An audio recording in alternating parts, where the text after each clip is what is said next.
오늘은 성경적인 내용보다도 교회가 어떻게 설립되고 또 복음을 효과적으로 전거하기 위해서는 순수한 복음, 이 성경 말씀을 바르게 전거하기 위해서는 어떻게 하면 좋을까 이런 생각을 늘 해보다가 이상적인 교회를 앞으로 설립하는 것이 하나님 앞에 영광이 되지 않을까 그런 생각을 해보고, 즉 개인적인 이 얘기를 제가 그래서부터 신앙생활을 하면서 느낀 점, 이런 것들을 통해서 종합적으로 제 생각을 좀 말씀드릴까 합니다. 첫 번째, 앞으로 개척해야 할 이상적인 교회는 어떠해야 할 것인가를 생각할 때, 요즘 구멍가게식으로 한 건물 안에 한 빌딩이 있으면은 교회가 1층에도 있고 지하에도 있고 3층에도 있고 8층에도 있고 교회가 대도시에는 그렇게 있는 줄 압니다. 전에 그런 이야기를 들었어요. 한 건물이 지어졌는데 교회가 3개나 그냥 간판에 달려 있다, 그런 이야기도 들은 적이 있었습니다. 그런데 다 우리 교회 나오라고 전거할 거 아니에요. 우리 교회가 복음을 전거합니까? 교회마다 복음을 전거하기 위한 교회도 있는가 하면 그냥 자기 무리들을 많이 키워가지고 땅을 사고 이렇게 해서 물질적인 욕망을 가지고서 교회를 이루어 나가는 분들도 있기 때문에 왜 그렇게 해야 하느냐?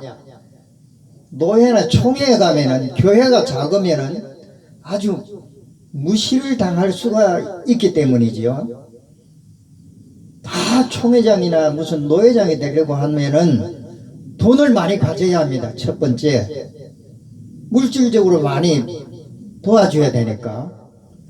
그런데 사실은 총회장 목사님들은, 원로 목사님들, 은퇴하신 목사님들이 총회를 위해서 상의하고 기도하고 또 주일날은 직접 가보기도 하고 이렇게 해서 총회를 잘 다스려 나가야 하는데, 큰 교회 목사님들이 총회장이 되어버리니까 밑에서 보고만 받지 내 교회도 큰데 총회장으로서 그 일을 못하는 것입니다. 그래서 이런 구체적인 내용을 제가 다 말씀드릴 수가 없기 때문에 짧은 시간에 앞으로 이상적인 교회는 교파와 교단을 떠나서 성경만 가르치는 그러한 교회가 생겨져야 한다, 그런 생각을 해봅니다. 그러면 개척교회들이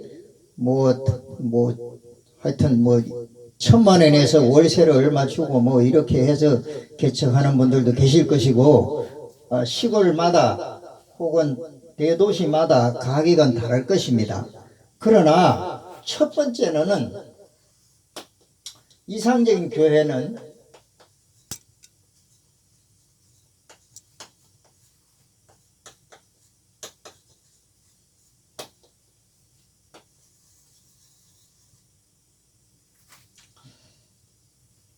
첫 번째, 두 번째로 제가 나누었는데, 첫 번째 이상적인 교회가 되려면은 개척교회들이 연합되는 것입니다. 예를 들어서 한 빌딩에 1층, 1층, 3층 그렇게 교회가 있다면은, 교회가 셋이 있다면은 다른 교회들하고 그 지역에 합쳐가지고 만약에 1,000,000원씩 보증금을 내고 있다면은 5교회가 합하면 5,000,000원이 될 것입니다. 10교회가 합하면은 제가 산수를 모르기 때문에 계산을 잘 못되겠습니다. 하여튼 합해서 한 5교회 정도로 합하면은 개척교회가 연합합니다.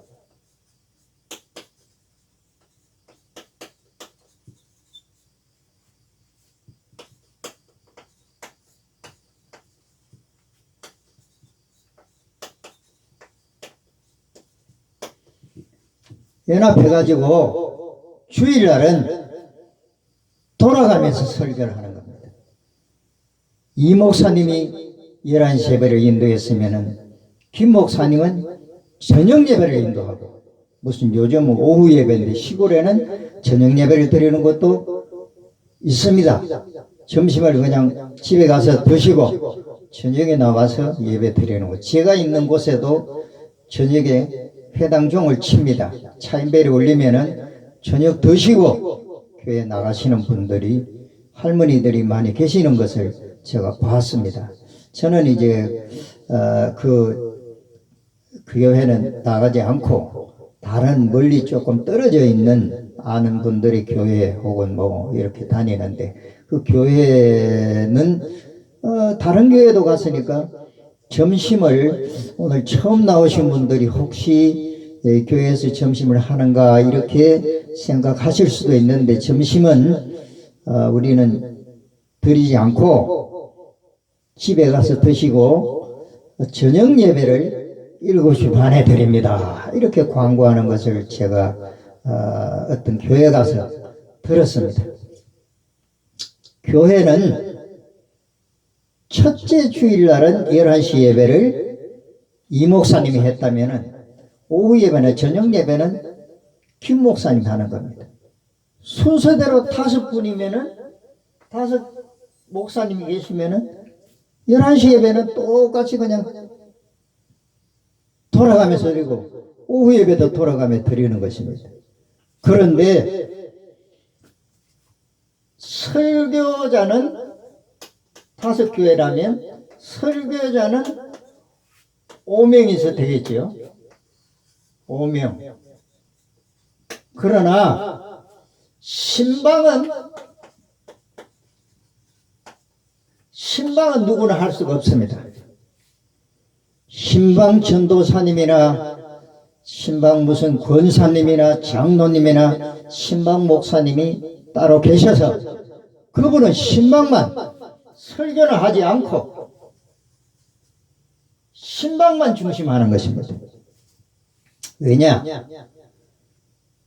제가 하여튼 들은 바에 의하면은 부목사님이 훌륭하신 분이면은 그냥 나간대요. 그냥. 왜? 말씀을 증거하는 게 당회장 목사님보다 더 은혜스럽게 증거하면은 내가 보내버린다는 거예요. 그러면 이 설교자가 신방을 하게 되면은 교인들이 그냥 그런 이야기는 잘 안 들겠습니다. 하여튼 신방 전도사님이나 한 명이, 대축교회니까 한 명이죠. 이제 큰 교회면은 여러 명을 세워야 되겠죠. 한 명이서 신방만 열심히 다녀서 목회자들 그 예배 드릴 때, 기도회 때, 그 일주일에 한 번씩 그 회의를 해야 될 것입니다. 그래서 이번 주일날은 추수감사절이니까, 혹은 또 무슨 이런 중심에 이제 의견을 모아서 말씀을 전가하는데, 절기 때는 절기를 성도들에게 잘 알게 이해시키기 위해서 각각 목사님들이 거기에 신경을 쓰시는 것이 좋고, 그렇지 못한 목사님들은 그냥 평범하게 말씀을 전가할 수 있겠지요. 그러나 신방에 대해서는 딱 한 사람이 그 신방 같은 모든 가정에 대한 이야기를 회의 때, 목사님들이 회의할 때 그걸 넣음으로써 기도할 때나 혹은 광고 시간에 그 말을 할 수 있도록, 누구 자녀가 결혼했다든지 군대 갔다든지 위해서 기도에 많이 해달라든지 뭐 이런 것을 소식을 주부에도 물론 올리겠지만은 그러나 회의 때 모든 신방했던 그 내용을 다 구해바쳐야 됩니다. 그 외에 당회장은 그럼 어떻게 되느냐? 당회장은 한 명을 세우되 1년으로 하는 것이죠. 1년. 5명이면은 1년 있으면은 최 목사님이, 김 목사님이, 권 목사님이 이렇게 돌아가면서 당회장 권한이 있는 것입니다. 그리고 주보에는 당회장, 그리고 설교자, 목사 이렇게 해가지고 설교자, 목사들이 몇 명 있다 하는 것을 주보에 잘 기재를 해야 될 것입니다. 처음 나오는 분들은 모르니까 북목사님과 여기니까 이런 내용의 개척교회가 하나로 모여서 5명이나 무슨 10명이든지 모여가지고 신방은 설교자가 절대 할 수가 없고 신방하는 뭐 사모님이든지 무슨 뭐 전도사님이든지 특별한 분을 장로님이든지 권사님이든지 집사님이든지 집에 찾아다니면서 요즘 신방을 뭐 시골 같으면 모르겠지만은 신방을 별로 도시교회는 잘 안 다니니까 병원 신방 같은 데는 가지만은 다 맞벌이 부부들이고 그러니까 별로 신경 쓰지 않는데 그런 시골에는 뭐 교회가 커지면은 무슨 환자도 있을 것이고 요양원도 방문해야 될 것이고 그런 내용에 대해서는 가장 문제가 말씀 증거하고 기도하는데 사실은 기도를 잘하건 못하건 우리가 듣는 기도가 아니에요. 하나님 앞에 드리는 기도인데 그런 내용을 가지고서 편을 교인들이 갈라버릴 수가 있으니까 마귀가 믿음이 약한 교인들에게 먼저 들어와가지고 목사님 뭐 어쩌고 그래서 이런 방법으로서 하나가 있고 두 번째 이상적인 교회는 자 이거는 치우고 두 번째 이상적인 교회는 설립자가 있어야 되겠죠. 설립자가 전반전에는 앞에 말씀드린 말씀에는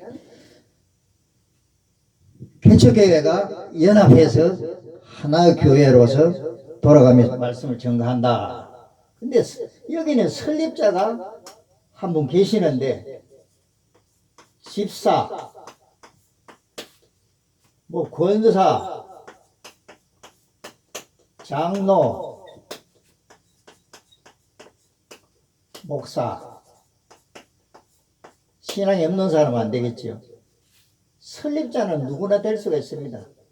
돈이 많으면은 건물을 하나 얻어놓고 이거는 이제 당회장이 어떻게 되느냐면은 성경에서 제가 다 성경에서 뽑아온 것이기 때문에 구약 성경에서 뽑아오기도 하고 제사장 제도 그 다음에 신약 성경에 보면은 야이로고 회당장이었죠. 예수님이 회당에서도 말씀을 증거했습니다. 그래서 이 설립자는 교회지만은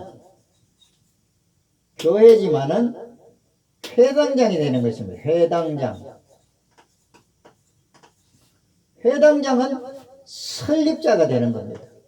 집사님이 회당장이 될 수도 있고 권사도 될 수도 있고 장로도 될 수도 있고 목사님 될 수가 있어요.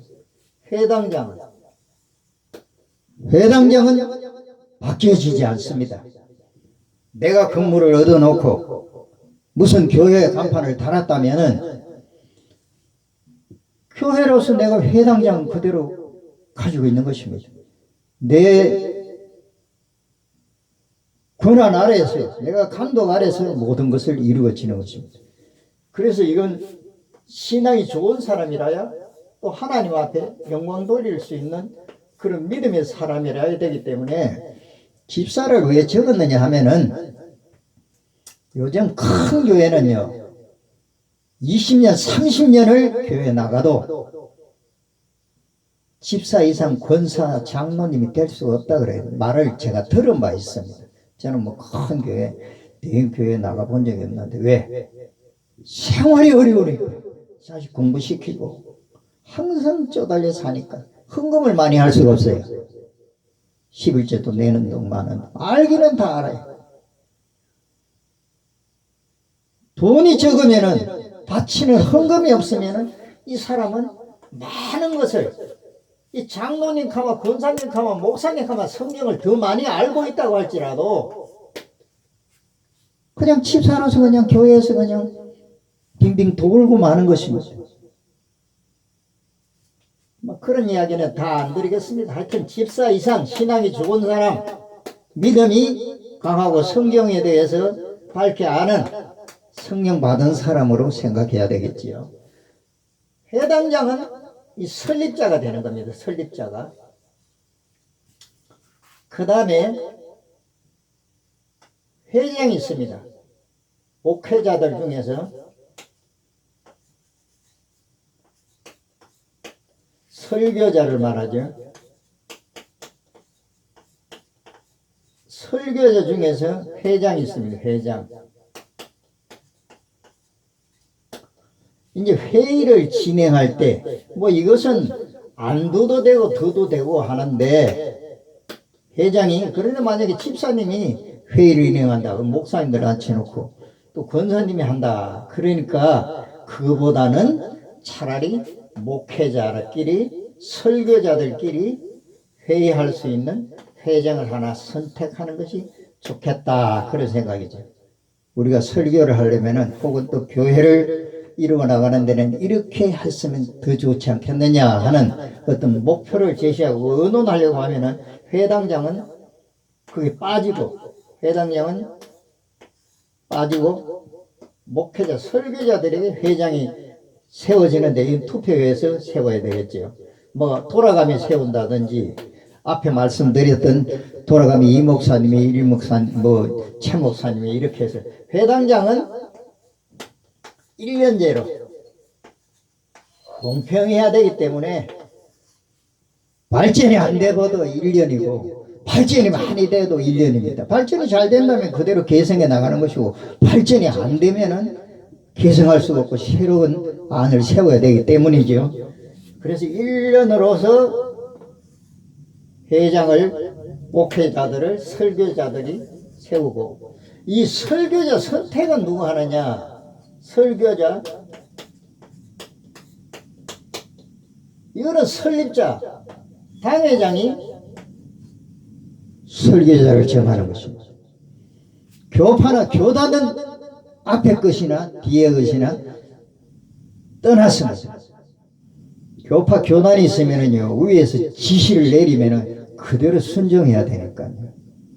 그대로 순종하고 그냥 노예 지시가 있고 총회가 이렇게 여러분 총회가 잘못되었다면 어떡하겠어요? 노예가 잘못되었다면 또 노예를 하나 새로 개척해가지고 노예를 하나 설립해가지고서 총회에다가 또 올려가지고서 그렇게 허락받는데 그 총회가 사실은 제가 말씀드리는 것은 복음을 효과적으로 증거하는 이상적인 교회가 되려고 한다면은 총회나 노예의 지배를 받지 않고 복음만 증거할 그런 사명자들이 모임이 있어야 되는데 그걸 지금 말씀드리는 거예요. 설교자는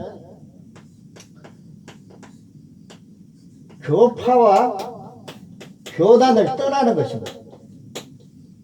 교파와 교단 상관없이 설립자, 당회장이 이 회당장이 선택하는 것입니다. 감리교회 유명한 목사님 계시면은 그 목사님에게 다음 주일날 좀 설교를 부탁드리겠습니다 할 수도 있고 그 다음 무슨 침례교 목사님 훌륭한 목사님이 계시면은 기도 많이 하고 성경을 많이 알 수 있는 성경을 잘 가르칠 수 있는 그런 목사님이 계신다면 설교를 잘할 수 있는 설교 잘하는 것과 성경을 잘 아는 것과는 또 다릅니다. 설교는 생활 속에서 그렇게 살아갈 수 있도록 하는 것이고 성경은 지식은 성경 원문에는 본문의 뜻은 이렇습니다 하고서 성경을 잘 가르칠 수 있는 교수들은 이런 건 뒤에 말씀드리겠습니다만, 예배자의 설교는 무슨 장로교면 장로교 무슨 그렇게 설교 잘하는 사람을 초청하는 것은 당연히 않거든요. 예수님이 회당에서도 설교했지 않습니까? 옛날에 예수님 시대에는 회당이 마을마다 세워져서 거기서 마을 주민들이 회의도 하고 또 하나님 말씀을 가르치기도 하고 또 무슨 교양 강좌랄지 요즘 같으면은 마을에서 농사 짓는 데 필요한 이런 내용들도 유명한 전문가가 와서 강의하기도 하고, 그 마을을 중심해 가지고 꼭 필요한 내용들을 전할 수 있도록 사람들이 모이는 장소가 바로 회당이었어요. 그래서 그 관리하는 사람이 회당장이었어요. 마을마다 예수님께서 회당에 가서 사람들이 모아놓고 거기서 말씀을 전거하셨어요. 그 회당장을 내가 집사든지 권사든지 장로든지 목사든지 설립해가지고 설교자를 내가 알아봐서 내가 어디 가서 참석해보고 내가 또 듣는 바에는 그분의 이야기를 들어보고 인터넷을 두들겨보고 그렇게 해서 초청해서 계속 하는 것은 아니고 다음 주일날, 그 다음 주일날은 또 감리교 목사님, 또 무슨 장로교 목사님, 침례교 목사님, 순복음교회 목사님 빠진 것 같아요. 순복음교회 목사님 이렇게 돌아가면서 하는 것 같아요. 듣는 사람들은 은혜가 될 것입니다. 예, 교리를 떠나서 성경적으로 강론하게 되니까. 여러분, 교리는 누가 세우는 겁니까? 사람이 만든 거예요. 옳조를. 성경에 이런 뜻이 있으니까 여기에 위반되는 것은 성경적이 아니다. 그러니까 교리를, 지배를 떠나서 오직 성경의 다스림을 받는 자들이 성경 말씀만을 은혜스럽게 본문 하나 읽어놓고 막 여기저기 끌어와서 그냥 설교를 마치니까 본문의 의도는 그게 아닌데 앞뒤에 어떤 문맥이 흘러가고 있는데 이 말씀이 어떤 뜻이라고 하는 것을 바르게 전가할 수 있는, 그래야 성경을 읽고 읽어봄으로써 이해가 되고 읽어봄으로써 집에 가서 이해가 되지. 앞으로 성경이 없어질 수도 있지 않나 그런 생각이 들어요. 물론 예수님 오실 때까지 없어지지는 않았겠지요. 그러나 스마트폰에 있으니까 요즘 젊은이들이 그냥 스마트폰 가지고 다니고 성경 찬송가가 별로 없는 것으로 젊은이들은 스마트폰 켜면 다 나오니까. 그리고 또 그 큰 스크린에 본문이 다 새겨져 나오고 목사님도 저 뒤에다가 새겨져서 그 글씨가 성경이 새겨지니까 그거 보고 읽으시고 그렇게 하는 것을 제가 봤습니다만 TV에서 화면에서 봤는데 이렇게 되면서 또 누가 읽어주는 사람도 있고, 사실 저도 도보기를 끼고 있기 때문에 누가 읽어줬으면 좋겠는데 그렇지 못해요. 자, 설교자는 교파와 교단을 초월한 당회장이 불러서 한다. 이거는 주일 예배 때 말입니다. 정규 예배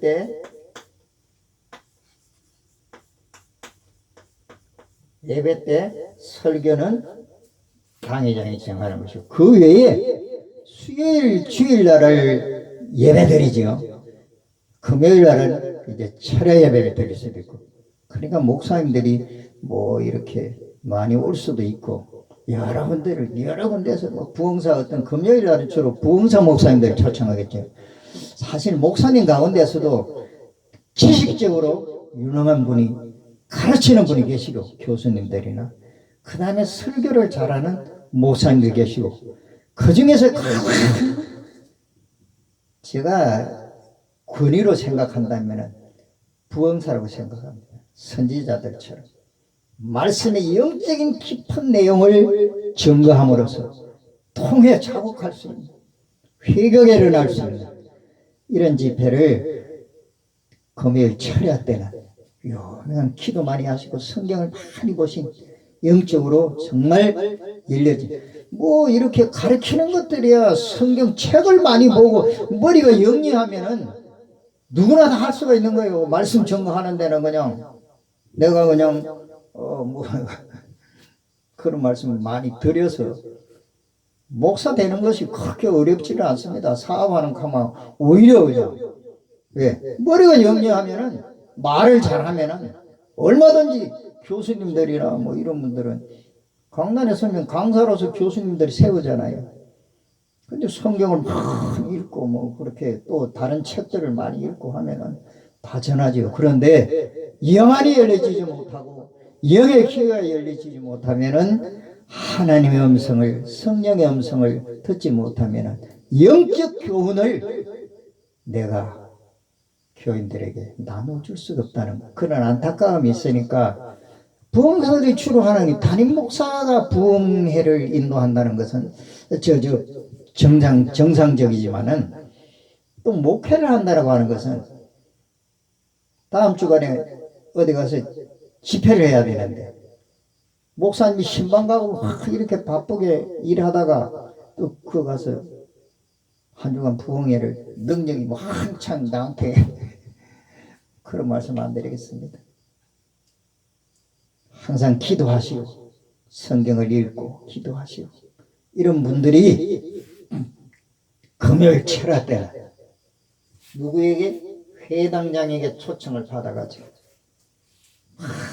뜨겁게 아주 은혜 충만하게 은사 충만 말씀 충만하게 과거에 어린 시절 그런 전단지가 많이 있었는데 요즘은 다 사라져버렸어요. 부흥사 초청이나 말씀 초청은 이 회당장이 하시고 그럼 예를 들어서 주일 수요일 그 다음에 금요 철야 이 외에 월요일에서부터 월, 화, 목, 금, 뭐 토요일 날에 쉬시고 이 3일간은 월요일 날은 어떤 감리교의 유명한 교수님을 초청해서 강연할 수가 있고 성경을 가르칠 수 있고 화요일 날은 뭐 감리교도 괜찮지만은 또 수목원교회 목사님을 교수님을 초청할 수도 있고 부흥사를 초청할 수도 있고 장로교나 무슨 뭐 성결교나 뭐 이렇게 침례교나 뭐 이렇게 해서 이제 또 월요일로 넘어가는 거지요. 회당장이 알아서 관리를 하는 것입니다. 그 외에 세미나를 할 수 있고 찬송가를 가르치는 뭐 이런 제가 구체적인 내용은 안 드리겠습니다. 만약에 내가 그런 의도가 있는데 의사가 그런 뜻이 있는데 그럼 어떻게 했으면 좋겠느냐 구체적인 내용을 알고 싶다면은 저한테 개인적으로 전화를 주시고 저한테 이야기를 나누시면은 아마 많은 힌트를 얻을 것입니다. 저는 늘 찬송가가 성경이 바뀔 때마다 나이 많은 분들은 그냥 새로 글자가 바뀌시면 그걸 외워야 되고 하니까 저도 그냥 옛날 성경 그대로 씁니다. 개역 성경. 헌책방에 가서 산 건데 이거는 테이프로 붙여서 까맣게 그냥 까만 테이프를 사가지고 붙였는데 물론 새 것도 있어요. 뭐 제가 성경 종류대로 번역됐다 하면 뭐 다 이렇게 사기도 하고 뭐 한 6권인가 비슷비슷한 뜻인데 그냥 말만 이렇게 표현을 바꿔가지고서 이것이 가장 뭐 이런 식으로 이야기를 했어서 주석에 보니까 또 원어상의 뜻은 이렇습니다. 그러나 이렇게도 번역하고 이렇게도 번역하면 내가 보면은 문맥의 흐름을 통해서 때로는 빠진 것도 있어요. 빠져도 그거 이해할 수 있다면은 이해 끝나는 것이지. 그래서 뭐 책장사들이 이 방법이구나. 왜 성경을 다시 번역해 놓고 책을 만들어 놓고 나서 책을 다 사시오. 그거는 그냥 다 버리라고. 새 책을 사면은 몇만 원 줘야 되는 거예요. 입지어는 헌책방에 가서 2, 3천 원, 어디 뭐 하여튼 2천엔가 3천엔가 주고 산 것 같아요. 몇 권 샀습니다, 제가. 킹 제임스 성경이나 이런 걸 헌책방에서 몇 권을 샀는데, 나한테 없는 거니까, 번역판이.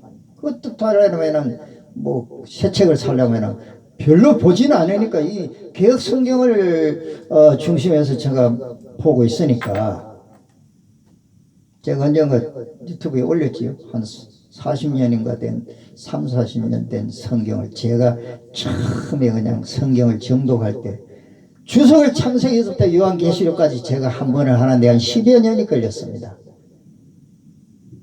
깔아놓고, 큰 호마이판에 깔아놓고, 마태복음 15장 1절을 어떻게 해석했는가 학자님들은 주석을 깔아놓고 그냥 공통점을 적어가지고 또 쌓아놓고 그냥 그걸 또 성경에 올리기도 하고, 그 후에 엠마오 성경, 뭐 톰슨 성경, 무슨 성경, 이런 해석이 나와 있는 성경들이 막 한 7년 후인가 나오더라고요. 내가 그걸 가지고 교문사 장로님을 만나 뵙고 성서공회에 찾아간 적이 있습니다. 근데 사실은 다 완성해가지고 자기한테 주시면은, 그때 교문사에 그 한 장로님께서 계셨는데, 이 완성해가지고 나한테 주시면은 내가 신학교 교수님들한테 드려가지고 이 성경을 하나 만들겠습니다 했는데, 제가 그 후에 메모를 하는 것을 설교 중심으로 메모를 했어요. 그래서 남들이 내가 정자로 막 썼다면은 누가 봐도 읽을 수가 있는데, 나만 알아보는 글씨로 막 불필요한 내용을 많이 써놔서, 이건 그렇게 하지 못했고 나만 알고 말아야 되겠다. 지금도 한 권 가지고 있습니다만 2권인데 막 그런 이야기는 더 이상 안 드리겠고, 그렇게 해서 구약시대에 대제사장은 1년에 한 번씩 한 사람씩 서는 것이고, 제사장들은 여러 명이 있는 것처럼, 물론 성마다 레위성이 나중에 여호수아서는 다릅니다만 성막이 하나일 경우에 대제사장은 한 사람입니다. 번차대로 이제 돌아가는 것인데, 이제 목사님들이 만약에 회당장이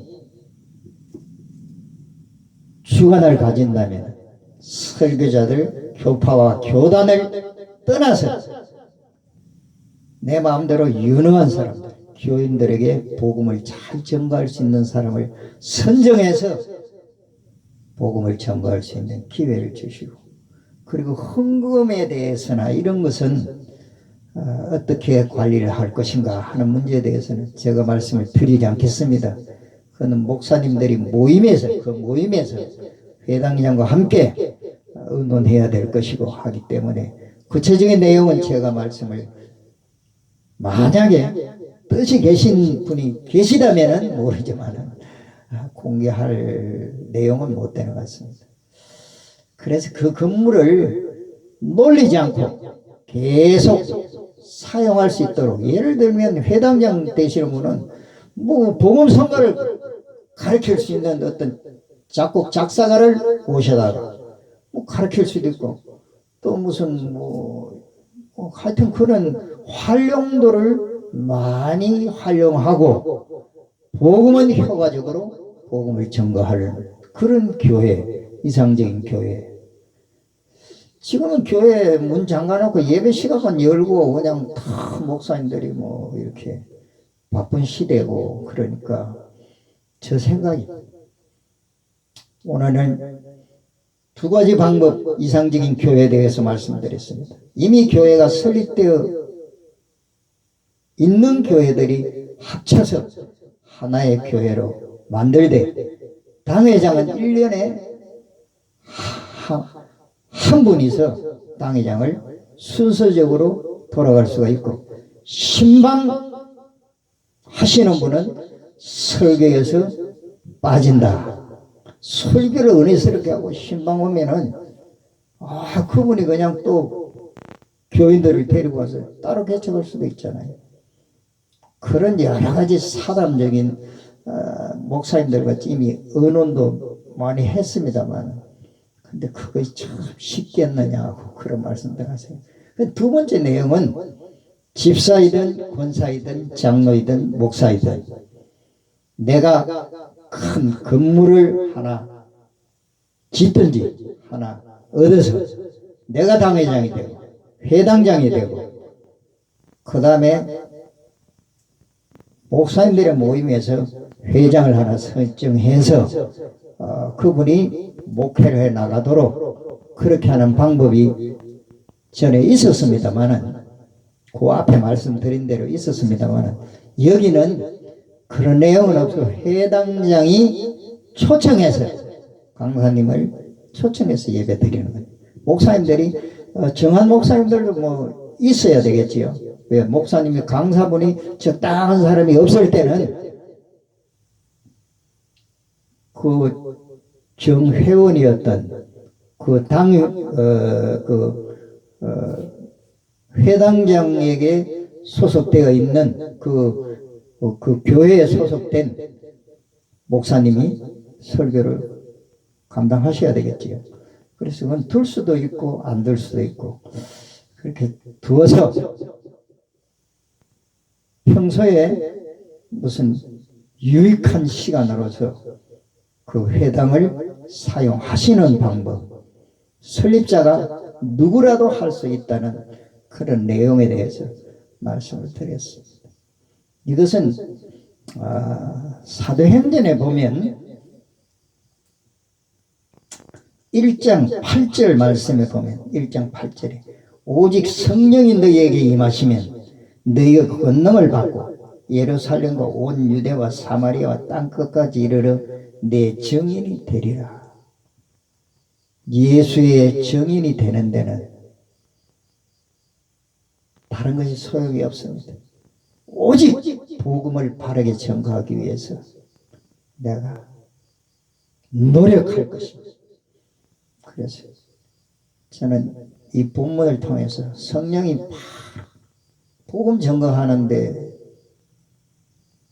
우리가 사명을 가지라고 했는데 땅끝까지 지역에서 이 교회가 넓어지면 제2교회, 3교회 이렇게 세울 수가 있겠지. 또 그렇게 뭐 간판을 그렇게 달 필요는 없고 우리가 지원해 주면서 교회가 그렇게